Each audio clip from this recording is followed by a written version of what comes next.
Monsieur Timothée Lenoir, l'EFICA, bonjour. Bonjour, monsieur le journaliste. Comment allez-vous? On est là, Dieu nous garde. Ça fait un temps, vous vous portez bien? Ça va, seulement je me suis décidé de ne plus être tout le temps dans les médias. Comment se porte votre mouvement Balobi ou l'ancien mouvement Moukaba jeune, moi partout? C'est quoi l'idée? Oui, dans l'ancien mouvement à jeunes, Oyo et Bengami na combo ya front des jeunes pour les sursauts patriotiques Fachivent. Tout ça déjà dans 6 mois, tout ça a existé avec beaucoup des activités. D'ailleurs, je ne cesserai pas de me répéter à chaque fois Nayaka Awa, ça c'est l'une des chaînes Parfaite Télévision qui est très bien organisée, qui est très suivie dans les coins et recoins de la République, particulièrement dans l'espace Grand Katanga, que j'ai l'habitude de côtoyer à tout moment. Donc dans les jours à venir, déjà, le Front des jeunes pour les sursauts patriotiques Fachivent sera représenté à Kamina, sera représenté à Tanganyika, à Moba, à Kongolo, à Likasi et là-bas Pascal Lubumbashi. Déjà, il y a déjà une équipe des amis qui travaille d'abord dans les coulisses et nous préparons une activité au Bako lancé et là que ça déjà qu'on est sur terrain. D'accord, vous êtes analyste politique, proche de Vital Kamerhe, et ça c'est connu. Alors, le gouvernement Judith Souminois, un gouvernement tant attendu par les Congolais, plusieurs mois, beaucoup de tergiversations. Enfin, le gouvernement est là, 53 ou 54 ministres si je ne me trompe pas. Un casting pour vous, génial, meilleur. Vous vous dites, c'est ce que vous attendez quand vous aviez l'idée qu'il y aura un gouvernement souminois, ou bien vous êtes déçu? Le casting est meilleur et génial peut-être par rapport à vous, étant journaliste. Parce qu'étant journaliste, certainement, vous avez des indicateurs que moi, je ne maîtrise pas. Non, c'était une question si Oui, le casting. donc, je suis citoyen congolais avant d'être d'abord du pouvoir. Je suis de l'Union sacrée. Je suis parmi les communicateurs du pouvoir, pour ne pas dire les communicateurs du chef de l'État. Je me permets d'ailleurs de dire que je suis parmi l'un des meilleurs communicateurs du chef de l'État. Parce que dans le cadre de l'équilibre démocratique, le chef de l'État a aussi besoin d'avoir d'autres sons de cloche. Alors, personnellement, étant citoyen congolais et politique, je trouve que le casting est un fiasco à 90%. Je m'attendais qu'il y aurait mieux. Je m'attendais que celles que les Bakongo ont encore, nous les Bakongo, nous avons l'habitude d'appeler Yaya Ndona, pouvaient nous dégager des visages assez calibrés pour nous donner un résultat meilleur. Mais qu'est-ce qui s'est passé avec Yaya Ndona? De toutes les façons, les vins tirés, il faut les boire. Aujourd'hui, déjà, il présente son programme. Vous connaissez comment fonctionne notre Parlement. Malheur à nous, la population, et nous sommes condamnés à vivre ça parce que la responsabilité nous revient nous-mêmes étant population. Mais qu'est-ce qui vous déçoit dans ce gouvernement au point de dire que c'est un fiasco? Non, la composition, l'ossature, les castings. Je suis un archiviste, je suis un documentaliste, je suis un chercheur, à part du fait d'être un influenceur, leader d'opinion, analyste politique, tout ce que vous voulez. Bon, il y a certaines têtes, personnellement, ça me dérange. Comme qui? Comme la tête de qui? Supporter que je sois assez mature pour prendre de la hauteur pour ne pas citer les noms. Mais j'estime que le gouvernement Soumina, tout le cas, ne donnera pas un bon résultat. Vous êtes parmi les gens qui vous attendiez à voir les anciens visages ou bien... Au contraire, je m'attendais à voir pardon, des nouvelles têtes, mais des nouvelles têtes assez dynamiques, assez costauds, qui vont répondre aux besoins du peuple congolais. C'est pas le cas? Monsieur le journaliste, vous parlez à un politique sécurocrate. Le pays est en guerre. Je me répète, le pays est en guerre. Aujourd'hui, on a besoin des ministres calibrés, qui seront porteurs des solutions. On n'a pas besoin des amateurs pardon, qui viendront apprendre en plein exercice du pouvoir. On n'a pas ce temps-là. D'accord. Mais ces gouvernements, hein, c'est comme si ça n'a pas créé des mécontentements seulement chez vous. On dit qu'il y a beaucoup de frustrations maintenant à l'Union sacrée à cause de ces gouvernements. Vous êtes de cette famille politique. Qu'est-ce qui frustre les gens? Le partage n'était pas équilibré. On n'a pas donné assez de ministres. Qu'est-ce qui ne va pas au sein de votre Non, famille le partage n'était pas assez équilibré. Je me dis dans mon attendement les principes de base. Excusez-moi, je sors d'une réunion qui m'a pris plus de 3 heures. Donc j'ai un petit souci avec ma gorge, mais ça ira. Pourquoi? Je vais vous donner un exemple simple. Vous avez les regroupements des Gentilini Ngobilambaka, qui a pratiquement plus de 10 députés. Et sur base de quel élément constitutionnel, sur base de quel élément de droit, sur base de quel élément politique, et que le regroupement d'Ngobila n'a pas pu avoir ne fût qu'un ministère. Ça veut dire que ça dérange. Moi, je suis dans la logique de ne pas tout applaudir. Parce qu'aujourd'hui, si tous nous nous donnons la peine d'applaudir les chefs de l'État, où allons-nous? Parce qu'aujourd'hui, la République a besoin de l'équilibre. Et autour du chef de l'État, tout le monde ne peut pas rester dans une logique, chef, il y a danger, il y a mystique, il y a fatigue béton. Non. Le chef est redevable au souverain primaire. Le chef est redevable à la République. Et il est de notre devoir, pardon, ayant choisi Félix Tshisekedi, de marcher avec lui, de marcher avec l'Union sacrée, d'être assez rationnel. Là, il faut applaudir, nous applaudissons. Là, il faut condamner. Nous condamnons. Le gouvernement Toulouka, pour moi, c'est un échec. Je suis du pouvoir, j'assume. C'est mon avis. Je retrouve beaucoup de têtes qui ne sont pas calibrées, qui ne sont pas capables de donner de bons résultats. De toutes les façons, vous parlez à un prophète politique, retenez ces images. J'ai un souci, j'ai une priorité et j'ai fait un rêve. Fachi doit réussir pour l'intérêt des Congolais. Mais quand je vois ces castings-là, je comprends que la vision du chef de l'État, 90%, risque d'être étouffée. Parlons de ces frustrations. On a dit même que les députés ont menacé de ne pas investir. Judith Souminois, on a même dit payer. Il y a une ONG qui est dans le domaine des finances publiques qui a parlé de 30 000 $ par député pour qu'ils acceptent d'investir ces C'est ce que j'ai appris aussi, mais je n'ai pas de précision. J'ai appris ça, étant politique, étant dans les milieux, c'est ce que j'ai appris comme information. Mais malheureusement, je ne sais pas vous certifier cette information. De toutes les façons, la chaîne Perfect Télévision, vous-même étant journaliste et professionnel d'investigation, aujourd'hui, tous les 500, 505 ou 10 députés, ils sont au Parlement. Il faut déjà les chercher dès demain, qu'ils nous disent un peu qu'est-ce qui s'est passé en réalité.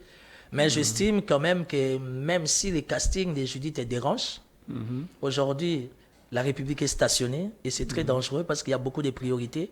Donc, c'est un gouvernement qui mérite être investi pour essayer un peu de faire booster les choses au besoin. Parlons même, restons toujours dans la crise au sein de l'Union sacrée. On apprend que Bahati serait même sur le point de quitter cette famille politique parce qu'il n'a pas trouvé son sort. On parle de 2 ministères seulement alors qu'il a un poids politique suffisant. Mais il y a aussi la question d'une guéguerre. Il semble qu'il y a une guéguerre au sein de l'Union sacrée. Vous êtes proche de Vital Kamerhe. On dit que Vital Kamerhe voudrait s'accaparer du leadership. Il convoque des réunions. Il s'entretient avec les députés en dehors du présidium. Il y a les images au chapiteau. Attendez, il y a une image au chapiteau du Grand Hôtel avec la Première ministre où il est seul, rien qu'avec Mbosso, sans, comment il s'appelle, Bahati, sans Kabouya, sans Bemba.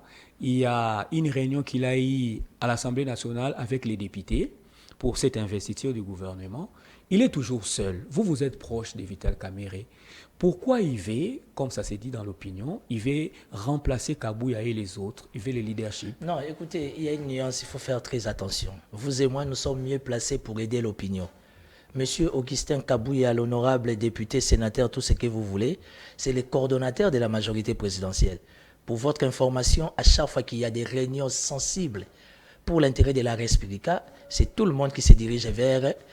comment vous appelez M. Kabouya. Donc si les gens disent ou les gens pensent qu'il y a des guerres, écoutez, nous sommes en politique. La politique, ce n'est pas l'église. La politique, ce n'est pas l'église. On n'est pas venu s'embrasser, se caresser. Non.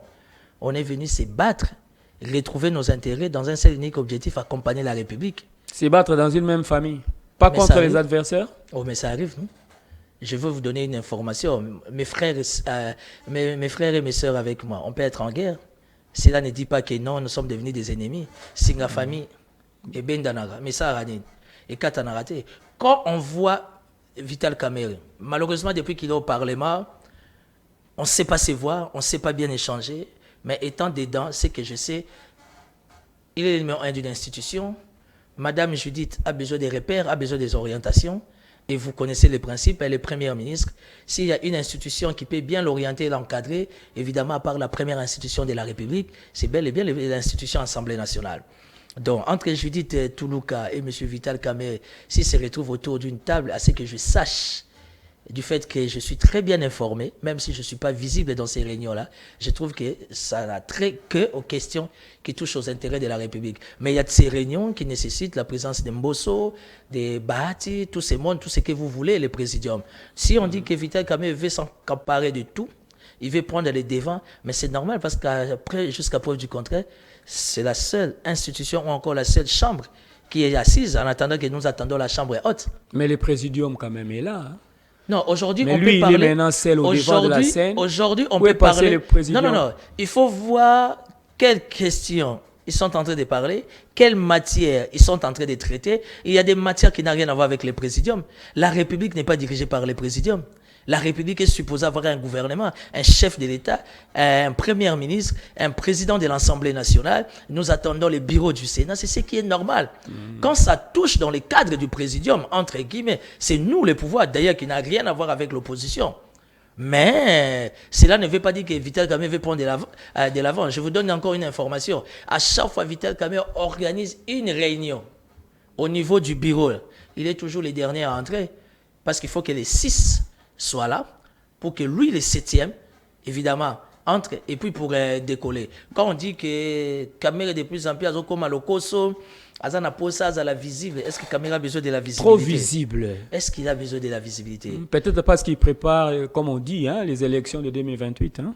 Mais moi aussi, je prépare les élections de 2028. Je suis citoyen congolais. Pas à la présidence. Pourquoi j'ai pas droit?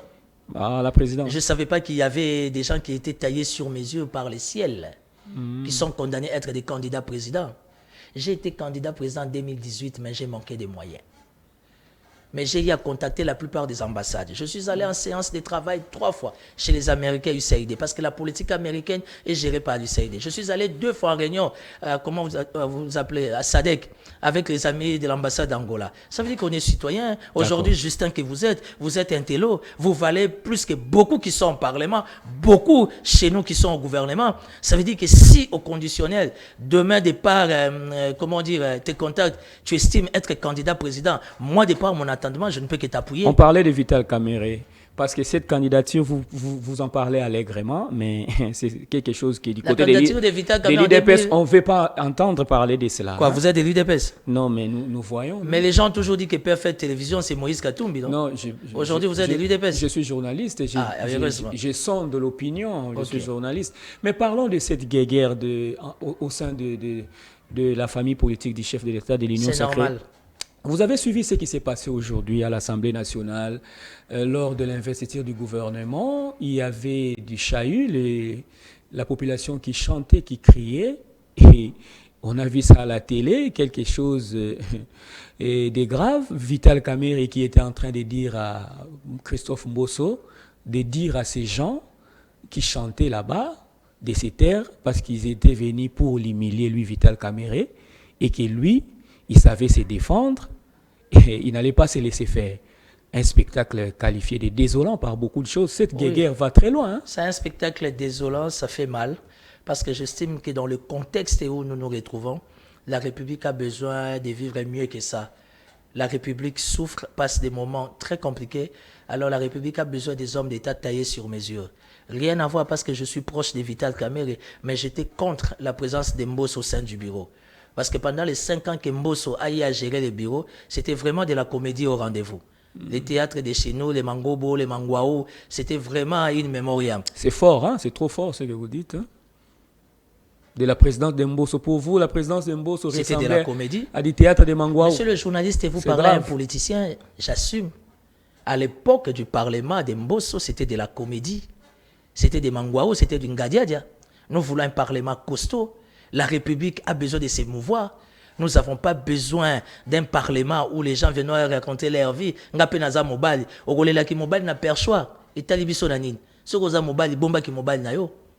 C'est comme aujourd'hui quand VK dit que je sais me défendre. Supportant, c'est que VK puisse le dire, toi, il sait se défendre. Vous soutenez ce spectacle où il y a des chamailleries au sommet de l'État? Ça arrive. Je ne le soutiens pas, mais ce sont des choses qui arrivent. Raison pour laquelle, étant prophète politique, étant du pouvoir, citoyen congolais de surcroît, j'avais dit la présence de Pépé Mbosso au sein de ce bureau, ça va créer des problèmes. Aujourd'hui, nous sommes en train de vivre des problèmes. Parce que quand il y a des chamaillements comme ça, dites-moi un peu, quel est l'avenir de nos frères et sœurs qui sont à l'Est? Pas plus tard que je crois, il y a 24 et 48 heures. Il y a plus de 50 familles à Bukavu qui sont dehors, les maisons brûlées. Nous attendons d'un parlement ou encore d'un bureau qui seront capables de trouver des solutions tout en donnant des orientations à Judith Toulouka. Mais si aujourd'hui les gens doivent se livrer en spectacle devant la presse nationale et internationale, ça veut dire que mon pouvoir, mon pays a des problèmes. Mais est-ce qu'il n'y a pas moyen de résoudre ça? Parce que beaucoup disent que Vital Kamerhe vit son passé judiciaire. Chaque fois qu'il sera devant le podium, Tout le et monde qu'il y a un aura, passé. s'il vous plaît, il y aura une séance publique, ses adversaires enverront toujours des Mais badauds quand vous pour l'humilier. parlez du passé judiciaire de Vital Kamerhe, acquitté, libéré à 10 000% par la justice congolaise, mais parlez aussi de ces passés, un passé récent de Pépé Mbosso. Allez vous renseigner au niveau de l'administration de l'Assemblée nationale. Vous voyez, ça veut dire que ce sont des débats de bas étage. Aujourd'hui, ça ne permet pas à la République de s'émouvoir. Je suis citoyen congolais. Je suis leader de la jeunesse. J'ai l'habitude de m'appeler général 7 étoiles, général de la rue. Aujourd'hui, la rue a un guide. La rue a un général, je suis là. Et j'estime que la rue attend de ses gouvernements, de ses bureaux du Parlement, des résultats. Nous n'attendons pas des contentieux où des gens viennent raconter leur vie. Ce n'est pas le moment opportun. D'accord, ça risque de continuer parce que les adversaires ne dorment pas. Ils vont continuer à bousculer Kamerhe comme ça. Non, avec vous des savez, chants. en politique, ce sont des bonnes guerres. Kamerhe aussi n'est pas moindre. Il a son UNC. Moi, je ne suis pas de l'UNC. Je suis tout simplement un leader politique qui est partenaire de Vital Kamerhe comme politique. Kamerhe aujourd'hui a un parti politique qui est très bien assis. Si les partis politiques de Mbosso estiment qu'ils doivent entrer en guerre avec l'UNC, moi je me mettrai à l'aise. Et ça c'est beau ça, au nom de la démocratie. Où est le peuple dans tout ça? Les peuples dans tout ça, c'est que les peuples d'abord, l'IDPS viendra trancher. Parce que c'est l'IDPS qui est au sommet. Les fonctionnaires, les militaires vont... Mais vous et moi, nous rester sommes dans comme la ça. même logique. D'ailleurs, j'ai saisi l'opportunité au travers de ton micro. Qu'est-ce qui se passe? L'argent des militaires sont toujours bloqués au niveau des finances. Parce que l'état-major général, le commandement sont bloqués. Parce qu'au niveau des finances, mbongo ezobimate pour na basoda baza na front, ba petit bazo kufa. Ba petit bazo liatek na sens que ba prime, ba ratio, ba dotation bien structuré au niveau de l'état-major général, finance azobimisate, banque centrale azobimisate, ça ce sont les priorités. Banda Kweziki na Bukavu. Qu'est-ce que nous attendons du bureau du Parlement? Qu'est-ce que nous attendons de l'ancienneté de Pépé Mbosso? Qu'est-ce que nous attendons de Judith? D'accord. Donc vous et moi, nous sommes dans... Vous risquez d'être taxé d'avoir un problème personnel avec Mbosso. Mais terminons cette interview par... le chef de l'État venait d'investir les gouverneurs. On parle de 6 provinces, notamment Kinshasa. Ok. Mais beaucoup se demandent, Daniel Bumba, qu'est-ce qu'il va encore faire? Et au vu de l'état de Kinshasa aujourd'hui, vous êtes un des proches de Gentini Ngobila. Quelqu'un m'a écrit, vous indexant, disant que Timothée Lenoir, il parle trop, mais il était proche de Ngobila. Dans quel état votre protégé a laissé la vie de Kinshasa? Les gens ont même pitié pour Daniel Bumba. Qu'est-ce que vous pouvez dire? Timothée Lenoir est fille que je suis, je parle pas trop, mais je parle bien. Et j'ai été formé à la loyauté. Tu sais ce qui fait ma force? C'est ce qui fait la force de l'initiateur de cette grande chaîne de télévision. Peter Tiani, mon ami, mon frère. Nous avons été formés à la loyauté. Je ne lâcherai pas Ngobila. Ok. Je suis un ancien de l'Assemblée provinciale. Ce que Ngobila a pu réaliser dans les 5 ans, si tu es vrai politique, tu comprendras que non, l'homme parfait n'existe pas. Le travail humain ne manque pas de rater. Mais Ngobila, c'est quelqu'un qu'il faut applaudir. Ne voyons pas seulement l'aspect assainissement. Ne voyons pas seulement l'aspect, si vous voulez, insécurité. Il n'y a plus de routes à Kinshasa aussi. Ça, c'est ce que vous vous dites. Kota quartier 1, Obima Lemba Yimbouat. Après combien d'années? Ah, la route de Kikwit. Avenue Kikwit. Ok. Avenue Bongolo. Ça, c'est vrai. Avenue de la Paix. Ça, c'est Elengue, vrai. ça n'en parlons pas. Bandeko Elengue, ça va comme au bal. Elengue, c'est comme dans Bandako à étage. Il ne se mariait pas?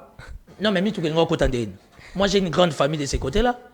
Mais aujourd'hui, nous retrouvons une vie. Vous comprenez? Ngobila n'est pas parfait. Donc pour Mais- vous, c'était un acharnement contre lui. Oui, mais c'était un acharnement contre Ngobila. Je suis parmi les gens qui ont soutenu les tickets Daniel Bumba et Edi Yeli. Et Ngobila m'a appelé. Il m'a dit, je suis fier de toi parce que tu as toujours été réaliste. Il faut accompagner nos amis là parce qu'ils vont prendre la relève. Aujourd'hui, je m'adresse à Daniel Bumba.